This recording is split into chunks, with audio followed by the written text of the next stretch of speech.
Oke, teman-teman, kita lanjutkan materi listening kita. Jadi hari ini adalah materi listening terakhir ya, yaitu listening yang bagian ketiga atau part C. Jadi di listening nanti teman-teman akan dihadapkan dengan 3 bentuk soal, yaitu yang dibagi ke dalam 3 bagian, yaitu part A, part B, sama part C. Nah, part A itu nanti itu yang paling banyak di listening ya, nomor 1 sampai nomor 30. Jadi di setiap nomor teman-teman akan mendengarkan audio dulu ya. Dan di audio itu akan ada 2 orang, si A dan si B. Nanti si A ngomong apa dijawab sama si B, kemudian diikuti oleh pertanyaan. Kemudian tipsnya, teman-teman konsentrasi, kemudian fokus pada pembicara kedua, walaupun jangan ketinggalan pembicara pertama juga. Karena biasanya pembicara kedua itu menjawabnya menggunakan idiom atau perumpamaan atau figuratif gitu ya. Nah, juga hati-hati dengan pengecoh yang ada di pilihan ganda.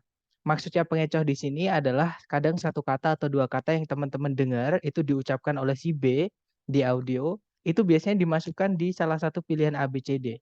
Nah, tapi biasanya pilihan yang mengandung 1 kata atau 2 kata tadi malah biasanya salah, teman-teman. Biasanya itu malah jawabannya tidak ada yang kita dengar sama si B, tapi sama maknanya. Atau sinonim bisa disebut seperti itu ya. Kemudian kemarin kita juga sudah belajar mengenai listening yang bagian kedua atau part B, namanya long conversations atau percakapan panjang. Jadi di part B ini nanti hanya ada 2 audio ya. Jadi 2 audio, setiap audio itu terdiri dari 3 sampai 5 soal. Ya, jadi ada yang 3 soal, ada yang 4 soal, ada yang 5 soal. Tapi rata-rata 4 soal, teman-teman. Nah, karena 2 audio itu nanti nomor 31 sampai 38. Kadang juga 39, seperti itu. Nah, nanti di audionya teman-teman akan mendengar 2 orang sama si A dan si B, cewek cowok juga. Nanti mereka sahut-sahutan, teman-teman. Si A ngomong apa, dijawab sama si B, kemudian dijawab lagi sama si A, dijawab sama si B, sampai percakapan mereka selesai, ya. Nah, tipsnya teman-teman tetap harus fokus dan konsentrasi, kemudian sambil mendengarkan, sambil kelompokkan informasi berdasarkan pandangan setiap pembicara mengenai topik yang mereka bahas, seperti itu. Dan hari ini kita akan lanjut ke listening bagian terakhir, yaitu long talk. Sebenarnya di listening bagian terakhir ini lebih mudah, teman-teman, secara teknis ya, karena kita hanya mendengarkan 1 orang. Jadi tidak ada sudut pandang yang berbeda, kayak gitu. 1 orang. Cuman yang membuat part C ini sulit adalah bobot bahasanya.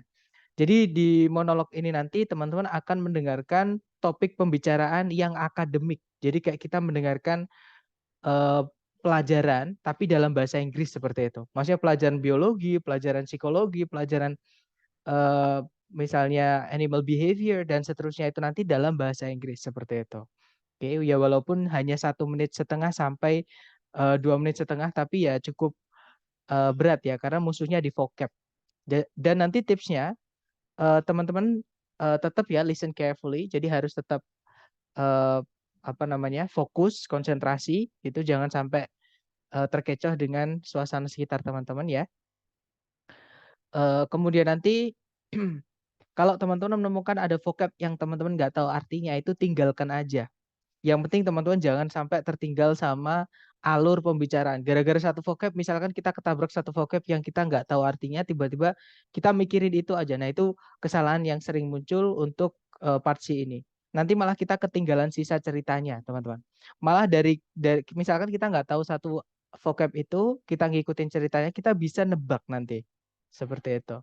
Kemudian understand the flow of the talk. Jadi teman-teman bisa memahami juga apa namanya alur pembicaraan. Jadi orang kalau ngomong, teman-teman, dari kalimat satu dan kalimat berikutnya itu pasti nyambung, pasti ada hubungannya. Kalimat berikutnya dengan berikutnya lagi ada sambungannya lagi, seperti itu. Oke, namanya kohesi sama koherensi. Di listening sama di reading sama. Ya, jadi kita bisa nebak arti suatu kata dari konteks kalimat sebelum dan setelahnya, seperti itu. Jadi tetap jangan ketinggalan, kemudian pahami alurnya mau dibawa kemana pembicaraan tersebut. Oke? Nah, mungkin sebelum kita ke latihan soal buat teman-teman, adakah yang mau ditanyakan dulu? Silahkan.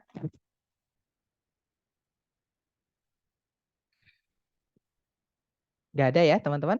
Nah, untuk part C ini cara jawabnya sama karena satu audio diikuti 3 sampai 5 pertanyaan. Nanti teman-teman jawab ke semua pertanyaan dulu baru dikirim ya atau di-send. Jadi misalkan nomor 39 jawabannya B misalnya. Nah, teman-teman tulis dulu bravo, kemudian setelahnya jangan di-enter dulu, setelahnya nomor 40 apa, nomor 41 apa, 42 apa, baru di-enter. Seperti itu. Oke, mari kita coba, jangan takut salah, dicoba dulu teman-teman. Silahkan. Now we will begin part C with the first talk. Questions 39 through 42. Listen to a talk by a tour guide in the Everglades National Park. Today we're going to be taking a tram tour through part of the Everglades National Park. Quite probably we'll be seeing a number of crocodiles sunning themselves by the side of the water or poking their heads up through the water. Needless to say, we will not be getting off the tram at any time until we leave the area because of the danger posed by the crocodiles. By the way, you've probably heard of the expression crying crocodile tears. It is common to say that someone is crying crocodile tears when he or she is pretending to be sad or full of regret. Crocodiles always appear to have tears in their eyes, but they are not crying because of sadness or even pretended sadness. Instead, a crocodile uses its tear ducts to get rid of extra salt from its body. A crocodile does not sweat the same way that humans do and must get rid of extra salt through tears. So if you see a crying crocodile, do not think that it's feeling sad. It is basically sweating through its eyes. Look, over there on the right. There are two large crocodiles on the water's edge, right next to the fallen trees. You can get out your cameras and take pictures from here on the tram, but no, you cannot get off the tram to get any closer. Number 39. Where does this talk take place?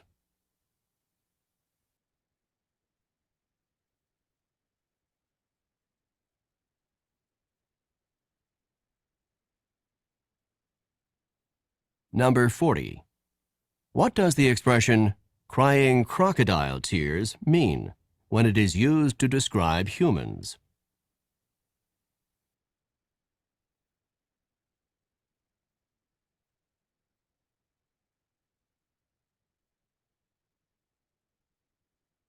Number 41. Why do crocodiles have tears in their eyes?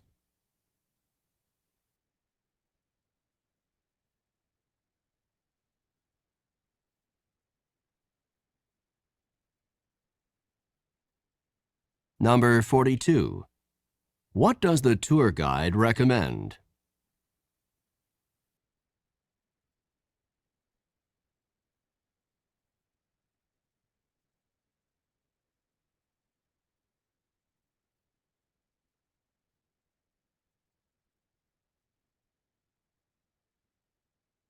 Oke, silahkan jawabannya teman-teman dikirim di chat sedapatnya dulu, jangan takut salah. Baik, ada jawaban CDCA, ada juga CDCD, ada CABA, ada CDBA juga. Alright, kita cek bersama teman-teman. Kita dengarkan dengan skripnya supaya mudah untuk dibahas. Mari. Questions 39 through 42. Listen to a talk by a tour guide in the Everglades National Park. Today we're going to be taking a tram tour through part of the Everglades National Park. Quite probably we'll be seeing a number of crocodiles sunning themselves by the side of the water or poking their heads up through the water. Needless to say, we will not be getting off the tram at any time until we leave the area because of the danger posed by the crocodiles. By the way, you've probably heard of the expression crying crocodile tears. It is common to say that someone is crying crocodile tears when he or she is pretending to be sad or full of regret. Crocodiles always appear to have tears in their eyes, but they are not crying because of sadness or even pretended sadness. Instead, a crocodile uses its tear ducts to get rid of extra salt from its body. A crocodile does not sweat the same way that humans do and must get rid of extra salt through tears. So if you see a crying crocodile, do not think that it's feeling sad. It is basically sweating through its eyes. Look, over there on the right. There are two large crocodiles on the water's edge, right next to the fallen trees. You can get out your cameras and take pictures from here on the tram, but no, you cannot get off the tram to get any closer. Itu tadi teman-teman.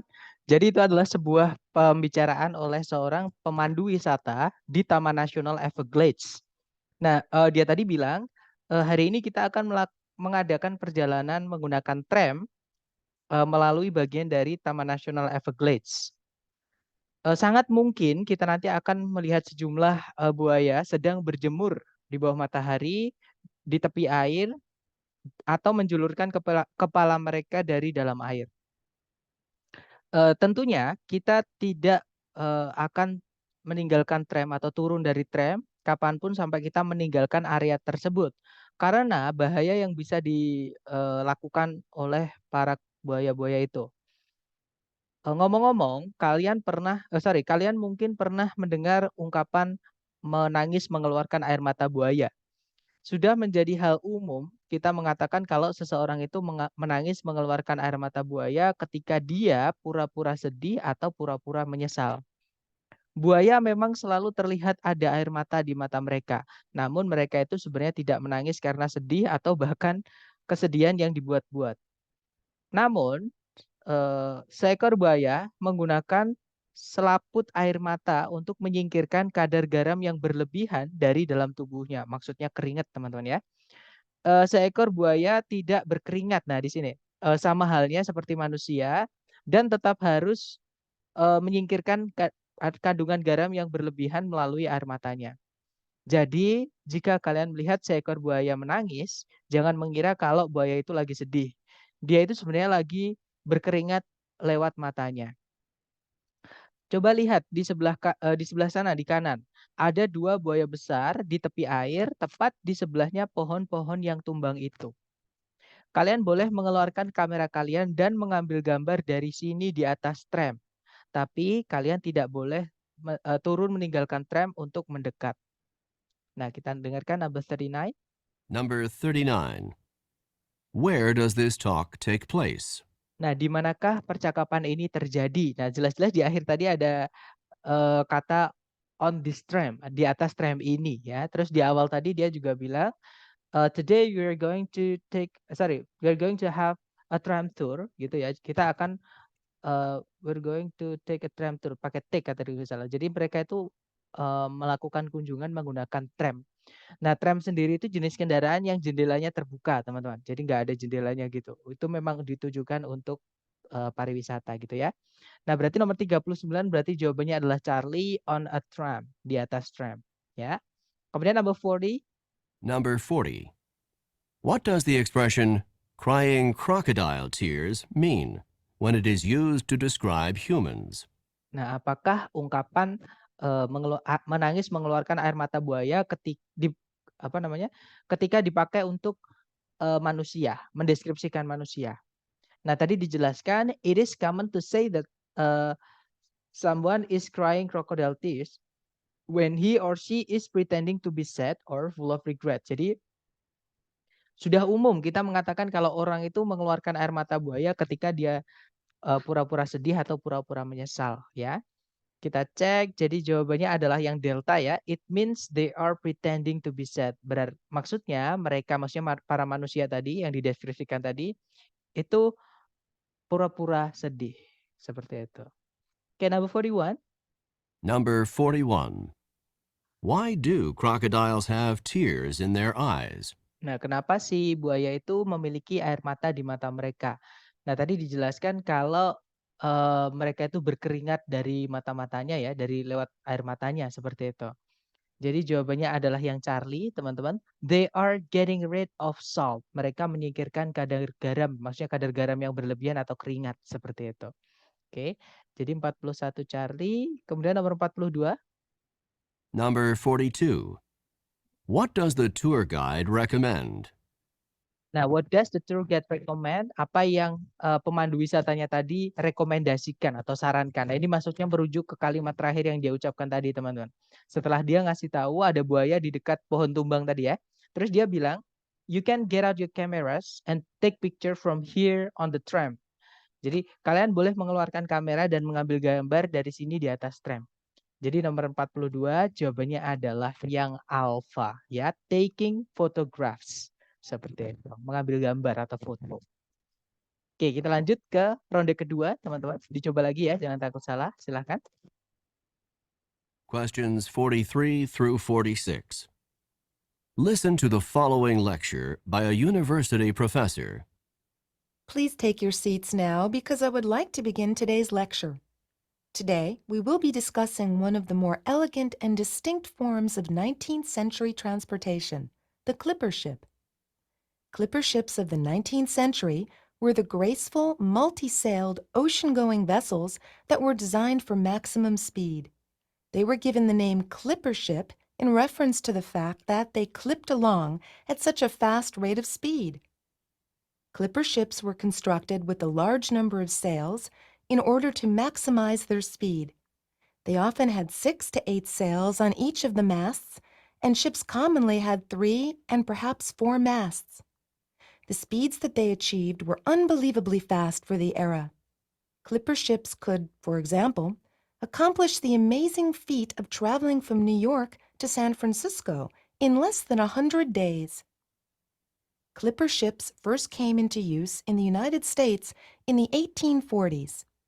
They were originally intended to make the trip from New York around the tip of South America and on to China in order to transport tea to the United States.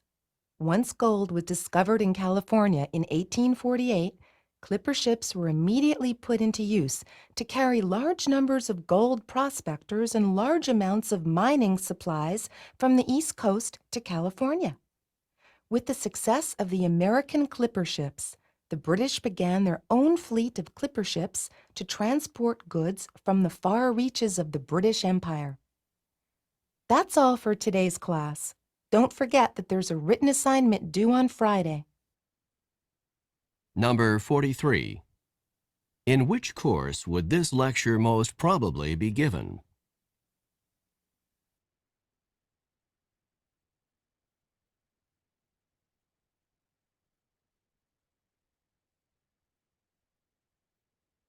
Number 44. What is the most likely meaning of the expression to clip along?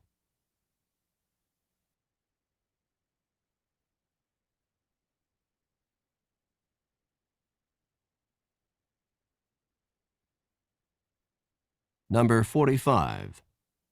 What were clipper ships first used for in the United States?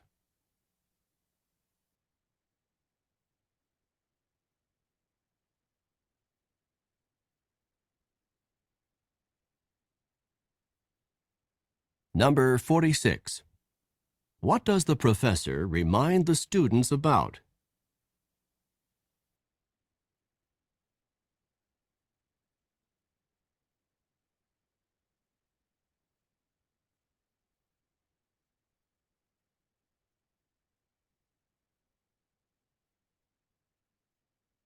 Oke, silahkan yang sudah nemu jawaban boleh dulu dikirim di chat sedapatnya teman-teman dulu, silahkan. Oke, ada jawaban Charlie Bravo Bravo Delta, Charlie Bravo Alpha Delta, Charlie Bravo Bravo Alpha, Charlie Bravo Bravo. Oke, kita cek bersama ya. Listen to the following lecture by a university professor. Please take your seats now because I would like to begin today's lecture. Today, we will be discussing one of the more elegant and distinct forms of 19th century transportation, the clipper ship. Clipper ships of the 19th century were the graceful, multi-sailed, ocean-going vessels that were designed for maximum speed. They were given the name clipper ship in reference to the fact that they clipped along at such a fast rate of speed. Clipper ships were constructed with a large number of sails in order to maximize their speed. They often had 6 to 8 sails on each of the masts, and ships commonly had 3 and perhaps 4 masts. The speeds that they achieved were unbelievably fast for the era. Clipper ships could, for example, accomplish the amazing feat of traveling from New York to San Francisco in less than 100 days. Clipper ships first came into use in the United States in the 1840s. They were originally intended to make the trip from New York around the tip of South America and on to China in order to transport tea to the United States. Once gold was discovered in California in 1848, Clipper ships were immediately put into use to carry large numbers of gold prospectors and large amounts of mining supplies from the East Coast to California. With the success of the American clipper ships, the British began their own fleet of clipper ships to transport goods from the far reaches of the British Empire. That's all for today's class. Don't forget that there's a written assignment due on Friday. Nah, itu tadi teman-teman. Jadi itu adalah sebuah kuliah oleh seorang profesor universitas atau universitas ya. Nah, dikatakan tadi kalau silahkan duduk semuanya karena saya mau memulai kuliah hari ini. Hari ini kita akan membahas salah satu dari bentuk-bentuk transportasi abad ke-19 yang berbeda dan lebih elegan. Namanya clipper ship atau kapal clipper. Nah, kapal clipper dari abad ke-19 merupakan kapal-kapal untuk mengarungi lautan yang memiliki layar besar yang banyak yang didesain untuk kecepatan penuh. Mereka diberikan nama clipper ship karena fakta bahwa mereka clip along itu melesat gitu ya, teman-teman. Melesat pada kecepatan yang tinggi, pada tingkat kecepatan yang tinggi. Kapal clipper itu dibuat dengan sejumlah layar untuk memaksimalkan kecepatan mereka. Mereka biasanya memiliki 6 hingga 8 layar di setiap tiang kapalnya. Dan kapal-kapal pada waktu itu umumnya memiliki 3 sampai 4 tiang kapal. Kecepatan yang mereka bisa raih itu sangatlah cepat di eranya. Kapal clipper itu contohnya bisa menyelesaikan tugas yang menakjubkan untuk menjelajahi atau untuk melakukan perjalanan dari New York menuju San Francisco dalam kurang dari 100 hari. Kapal clipper pertama kali dipakai di Amerika Serikat di tahun 1840-an.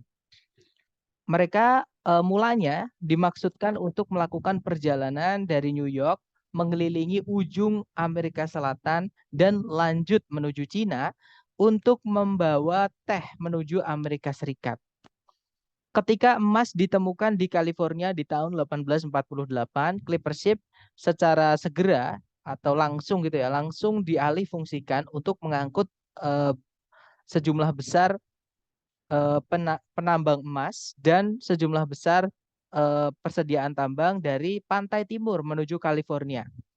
Dengan keberhasilan clipper ship-nya Amerika, Inggris memulai armada clipper ship mereka sendiri untuk mengangkut barang-barang dagangan dari tempat yang jauh dari kerajaan British Raya. Itu saja untuk kelas hari ini. Jangan lupa kalau ada tugas tertulis yang paling lambat dikumpulkan hari Jumat. Nah, itu tadi yang diucapkan oleh profesor universitasnya tadi ya. Kita cek teman-teman number 43. Number 43. In which course would this lecture most probably be given? Nah, di mata kuliah apa kuliah tadi diberikan. Nah, tadi ngomongin tentang transportasi abad ke-19 di Amerika ya. Berarti jawabannya adalah yang Charlie, teman-teman.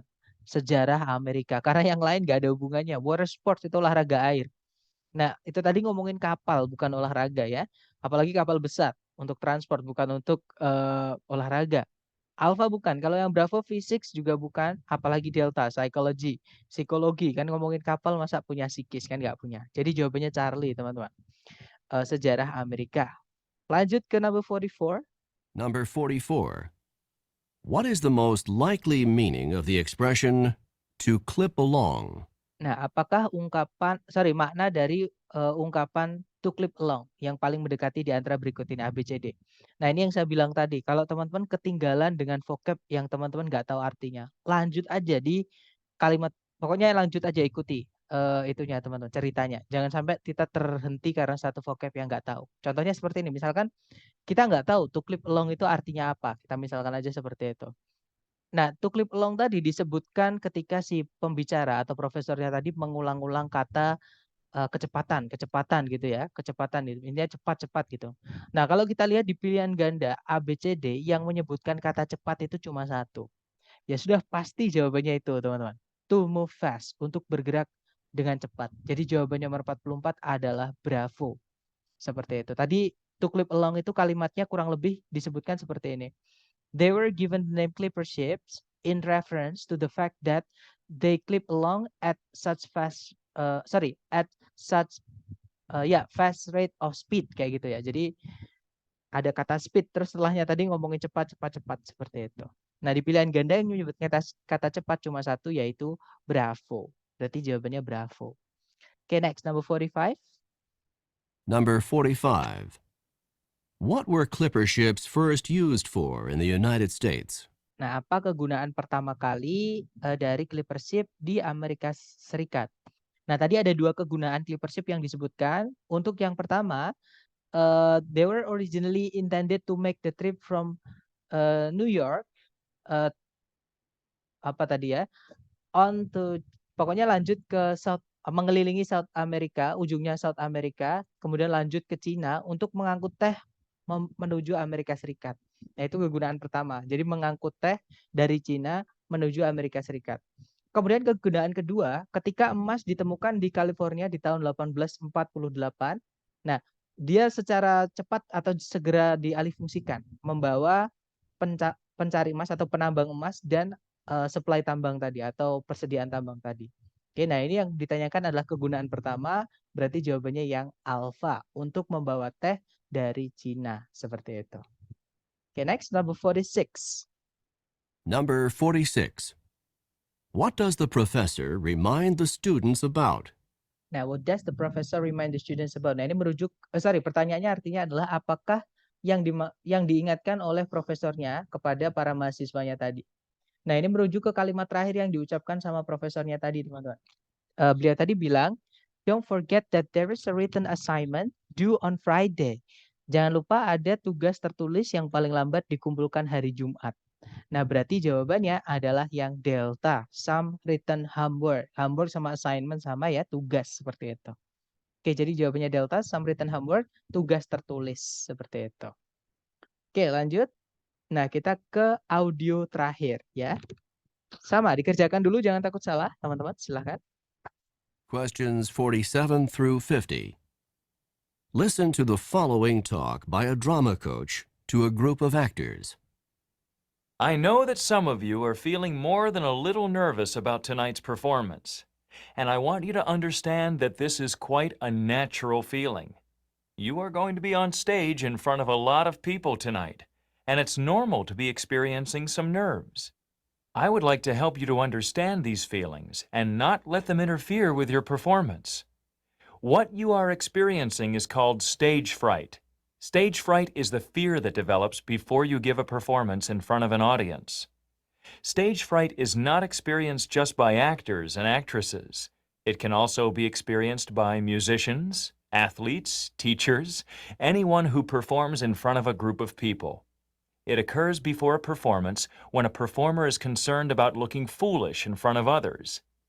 Just before tonight's performance, if you're feeling a bit tense, if your knees are shaking, if your stomach has butterflies in it, and if you are thinking about how bad your performance could be, then you have a major case of stage fright. To control stage fright, you can work to control both the physical reactions and the negative thoughts.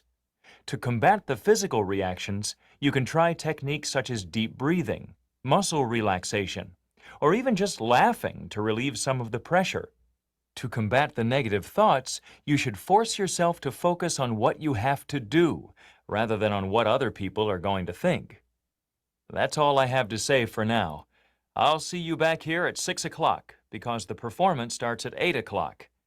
Just remember that if you begin to feel at all nervous, try some deep breathing to relax and focus your thoughts on the performance that you are about to give.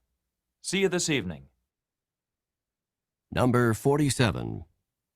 Who would probably not experience stage fright in their work?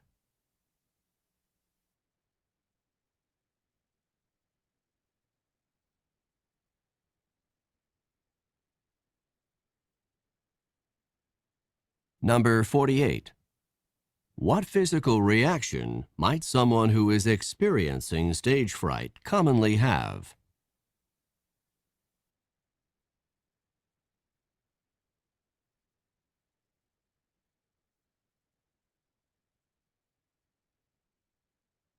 Number 49.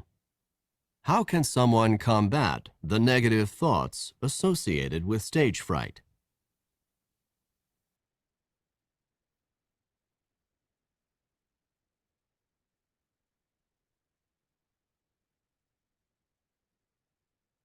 Number 50. When should the actors arrive at the theater?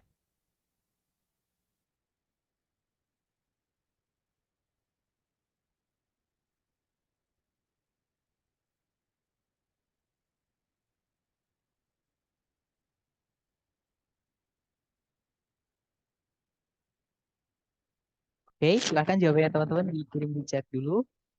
Baik, ada jawaban AC/DC, kemudian ada juga BC/DC. Oke, kita cek bersama ya. Kita dengarkan dulu dengan skripnya. Ada juga BBCC, alright.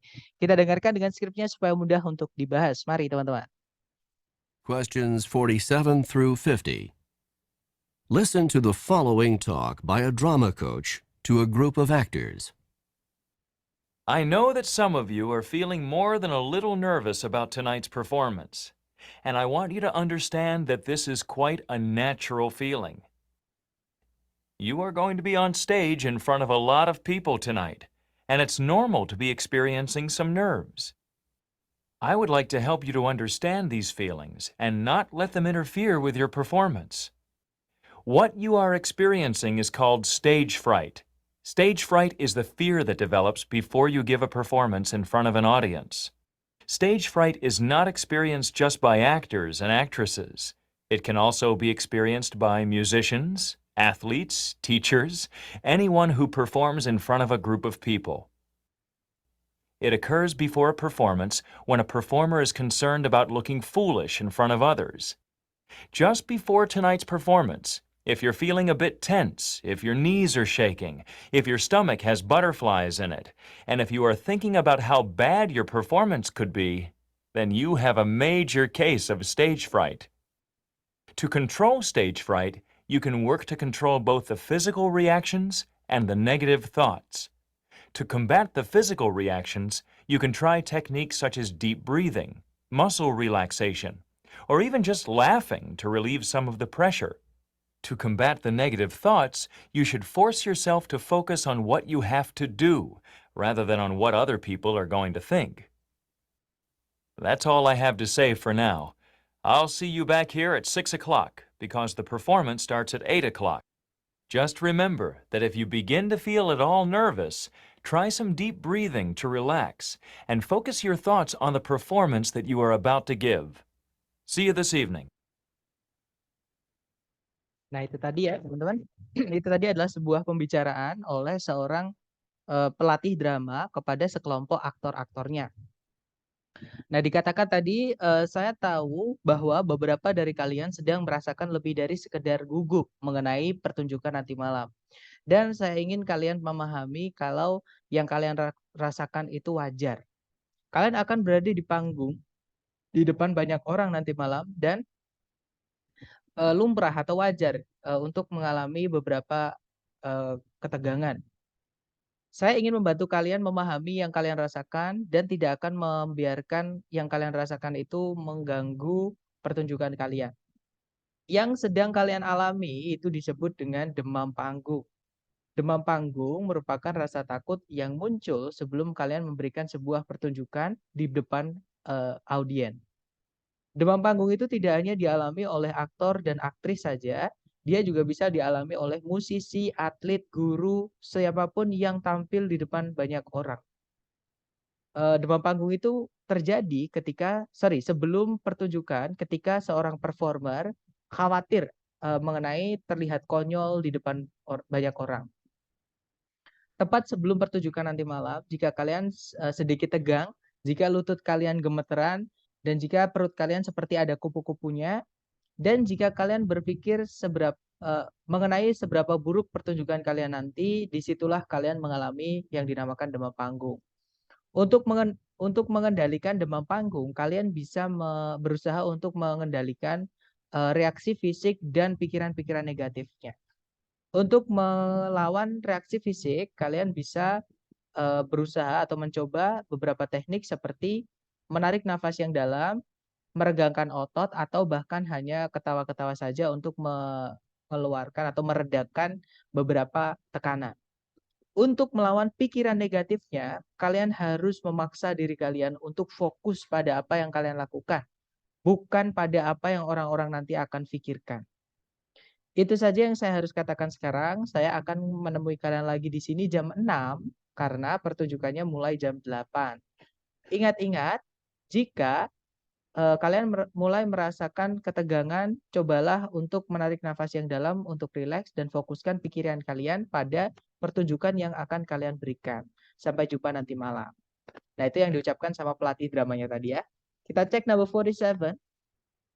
Number 47. Who would probably not experience stage fright in their work?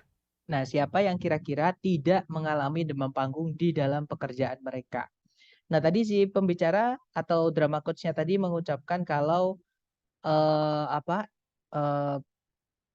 stage fright is not just experienced by actors and actresses. Jadi demam panggung itu nggak cuma dialami oleh aktor dan aktris saja. Dia juga bisa dialami oleh musisi, atlet, guru, siapapun yang tampil di depan banyak orang. Tadi seperti itu kurang lebih ya. Nah, di sini pertanyaannya yang tidak mengalami demam panggung. Berarti yang kerjanya tidak di depan banyak orang ya. Nah, berarti jawabannya adalah yang alpha writers. Karena para penulis itu kerjanya nggak harus dilihat orang.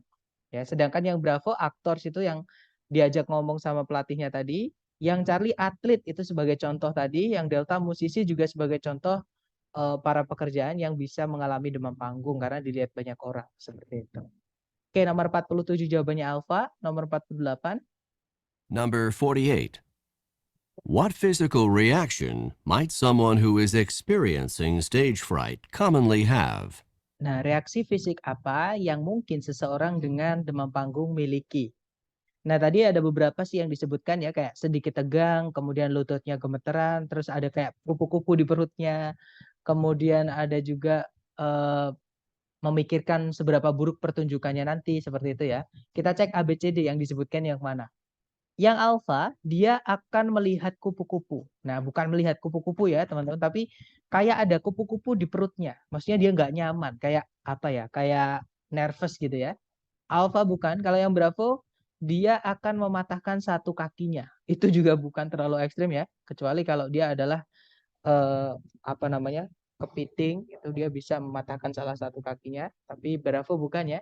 Kalau yang Charlie, dia akan memiliki lutut yang gemeteran. Nah, ketemu jawabannya adalah Charlie. Intinya lututnya gemeteran. Seperti itu ya. Shakiness, lutut yang gemeteran. Oke, kalau yang Delta, dia akan berhenti bernafas. Nah, itu bukan demam panggung namanya. Itu meninggal ya. Berarti jawabannya Charlie, teman-teman, nomor 48. Lanjut nomor 49. Number 49. How can someone combat the negative thoughts associated with stage fright? Nah, bagaimana seseorang bisa melawan pikiran negatif yang berhubungan dengan demam panggung?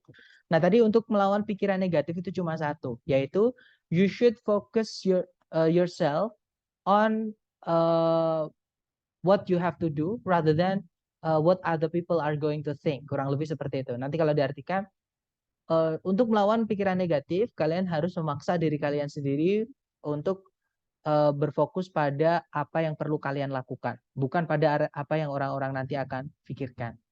Nah, berarti jawabannya nomor 49 adalah Delta, by focusing on what need to be done. Dengan berfokus pada apa yang perlu dilakukan. Okay, the last, number 50. Number 50. When should the actors arrive at the theater? Kapan para aktornya itu harus tiba di teater.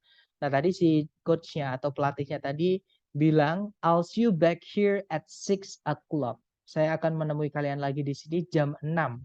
Karena pertunjukannya mulai jam 8. Because the performance starts at 8 o'clock. Seperti itu. Nah, pertanyaannya jam berapa datangnya? Berarti jam 6 ya. Otomatis jawabannya yang Charlie, at 6 o'clock. Seperti itu. Nah, itu tadi adalah materi terakhir mengenai listening, teman-teman. Jadi memang perlu dilatih ya, terutama untuk listening part C ini banyak sekali vocab-vocab yang agak tinggi. Seperti itu. Karena akademik, benar-benar pembahasannya itu topiknya akademik, teman-teman. Nah, mungkin sebelum saya tutup, adakah dari teman-teman yang ingin ditanyakan? Silahkan.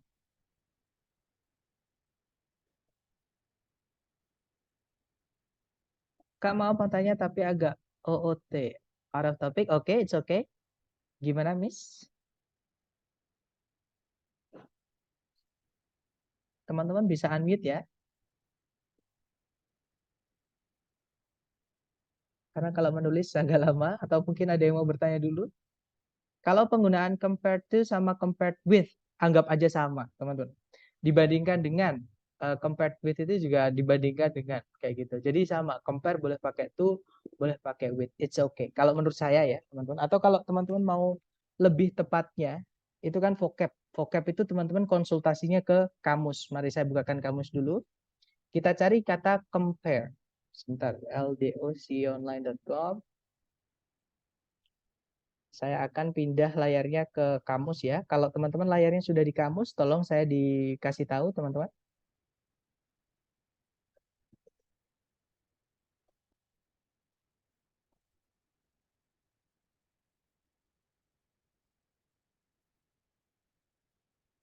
Oke, sudah ya. Mari kita cari kata compare, verb satunya. Compare kata kerja ya, caranya kita mengkomparisonkan. Nah, di situ disebutkan compare something atau somebody with. Jadi gandengannya boleh pakai with.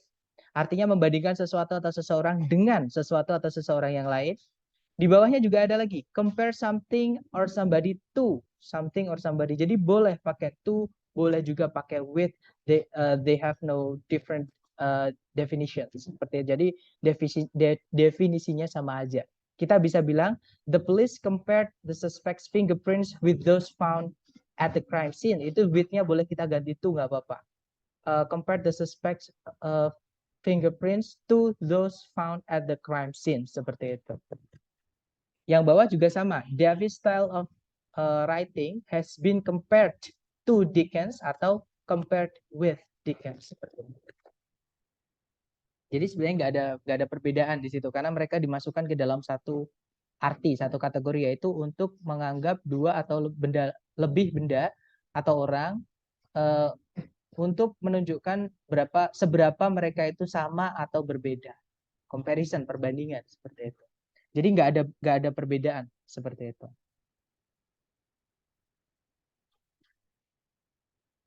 Gimana, dapat? Jadi boleh teman-teman bilang alright. Boleh pakai compared to or compared with. Nah, di situ juga ada tuh di bawahnya nomor 2 tuh compared to or with something. Jadi sama aja, ya. Oke, mungkin ada pertanyaan lagi, silahkan.